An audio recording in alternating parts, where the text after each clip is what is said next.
Hi. పశ్చిమ బెంగాల్ ఎన్నికల క్లైమాక్స్లో భవానీపూర్ నియోజకవర్గం అత్యంత కీలకంగా మారింది. ఇక్కడ మమతా బెనర్జీపై బీజేపీ అభ్యర్థిగా సువేందు అధికారి పోటీ పడుతున్నారు.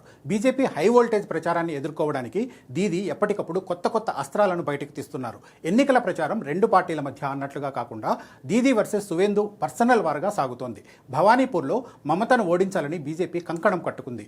సువేందు అధికారి చేతిలో ఓడిపోతే మమతకు రాజకీయంగా ఘోర పరాజయమే అవుతుంది. అందుకే మమత ఏ ఒక్క అవకాశాన్ని వదిలిపెట్టకుండా ఎన్నికల క్షేత్రంలోకి దిగారు.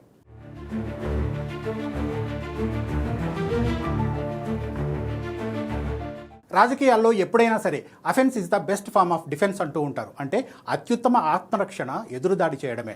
సరిగ్గా ఇదే వ్యూహాన్ని బెంగాల్ సీఎం మమతా బెనర్జీ ఎంచుకున్నట్లు కనిపిస్తోంది. భవానీపూర్లో గెలుపు కోసం మమత అగ్రెసివ్గా ముందుకెళ్తున్నారు. అమిత్ షా రోడ్ షోలు, సువేందు అధికారి సవాళ్ల మధ్య భవానీపూర్లో మమత వేస్తున్న అడుగులు ఆసక్తిని రేపుతున్నాయి. సొంత గడ్డపై బీజేపీ దూకుడుకు కళ్లెం వేసేందుకు మమత ప్రతిదాడి వ్యూహాన్ని ఎంచుకున్నారు. ఓ ప్రచార సభలో బీజేపీ తీరుపై మమత తీవ్ర అసహనం వ్యక్తం చేశారు. మమత సభ జరుగుతూ ఉండగా సమీపంలో బీజేపీ ప్రచారం మైక్ల హోరు వినిపించింది. పోలీసుల అనుమతితో సభ పెట్టుకుంటే మాట్లాడకుండా అడ్డుకుంటారా అంటూ దీదీ మండిపడ్డారు. ఇది బీజేపీ రాజకీయ దిగజారుడుతనానికి నిదర్శనమని విమర్శించారు. అక్కడికక్కడే ఫోన్ చేసి బీజేపీ తీరుపై కోర్టుకు వెళ్తామని హెచ్చరించారు. మమతా ఆరోపణలపై బీజేపీ క్యాంపు కూడా బలంగానే కౌంటర్ ఇచ్చింది. సువేందు అధికారి ప్రచారానికి తృణమూల్ కార్యకర్తలు కూడా ఇలాగే ఆటంకం కలిగించారని బీజేపీ నేతలు గుర్తు చేస్తున్నారు. భవానీపూర్లో సువేందు సమావేశాలను టీఎంసీ శ్రేణులు అడ్డుకుని గందరగోళం సృష్టించాయని ఆరోపించారు. బీజేపీ ప్రసంగాలు ప్రజలకు వినిపించకుండా తృణమూల్ నేతలు అడ్డుకున్నారని, ఇప్పుడు మమతా ఫిర్యాదు చేయడం విడ్డూరంగా ఉందని విమర్శిస్తున్నారు. రాజకీయాల్లో టిట్ ఫర్ టాట్ తప్పదని కౌంటర్ ఇస్తున్నారు.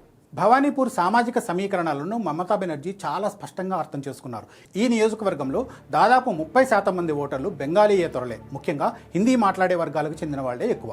గుజరాతీలు, మార్వాడీలు, పంజాబీల జనాభా ఇక్కడ గణనీయంగా ఉంది. యువత, పట్టణ ప్రాంత ఓటర్లు ఎక్కువగా ఉన్న ఈ ప్రాంతం ఒక కాస్మోపాలిటన్ నియోజకవర్గం. అందుకే మమతా తన ప్రచార శైలిని పూర్తిగా మార్చేశారు. కేవలం బెంగాలీకే పరిమితం కాకుండా హిందీ, ఇంగ్లీష్ భాషల్లోనూ ఓటర్లను ఆకర్షించే ప్రయత్నం చేస్తున్నారు. దీనికోసం సాయిని ఘోష్ లాంటి యువనేతను రంగంలోకి దించారు. వివిధ వర్గాల ప్రజలతో బహుళ భాషల్లో మమేకమయ్యేందుకు సాయిని ఘోష్ ద్వారా దీదీ పావులు కదుపుతున్నారు. ప్రచారంలో భాగంగా మత సామరస్యాన్ని కూడా మమత తన వ్యూహంలో భాగం చేసుకున్నారు.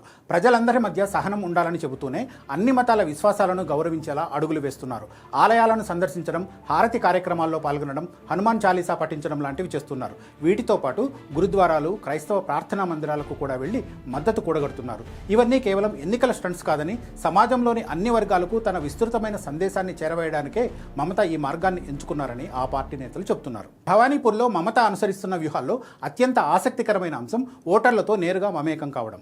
భారీ బహిరంగ సభలపై ఆధారపడకుండా డైరెక్ట్ ఓటర్ కాంటాక్ట్పై ఆమె దృష్టి పెట్టారు. ఇరుకైన గల్లీలు, అపార్ట్మెంట్లు, రెసిడెన్షియల్ కాంప్లెక్స్లలోకి వెళ్లి మరీ ప్రచారం చేస్తున్నారు. సాక్షాత్తు ముఖ్యమంత్రే తమ ఇంటి గుమ్మం వద్దకు వచ్చారనే భావనను ప్రజల్లో కలిగిస్తున్నారు. ఇంటింటికి తిరుగుతూ ప్రజల చేతులు పట్టుకుని వ్యక్తిగతంగా తనను ఆశీర్వదించాలని అభ్యర్థిస్తున్నారు. మమత వెళ్తున్న ఇరుకైన గల్లీల్లోకి ఒక్కోసారి మీడియా, కెమెరామెన్లు కూడా వెళ్లలేకపోతున్నారంటే ఆమె గ్రౌండ్ లెవెల్ ప్రచారం ఎలా ఉందో అర్థం చేసుకోవచ్చు.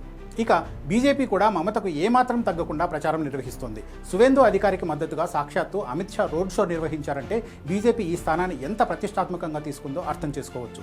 బెంగాల్ నుంచి గూండాలను తరిమి కొడతామని, తాము అధికారంలోకి రావడం ఖాయమని బీజేపీ ప్రచారం చేస్తోంది. ఒకప్పుడు ఢిల్లీ వర్సెస్ బెంగాల్ అన్నట్లుగా ప్రధాని మోడీతో నేరుగా పోరాడిన మమత ఆ తర్వాత కొంత డిఫెన్స్ మోడ్లో పడ్డారనే వాదనలు వచ్చాయి. రోడ్ షోలు, భారీ సమీకరణలతో బీజేపీ బల ప్రదర్శన చేస్తుంటే మమత మాత్రం స్థానికులతో మమేకమవుతూ వ్యక్తిగత పరిచయాలతో కౌంటర్ ఇస్తున్నారు.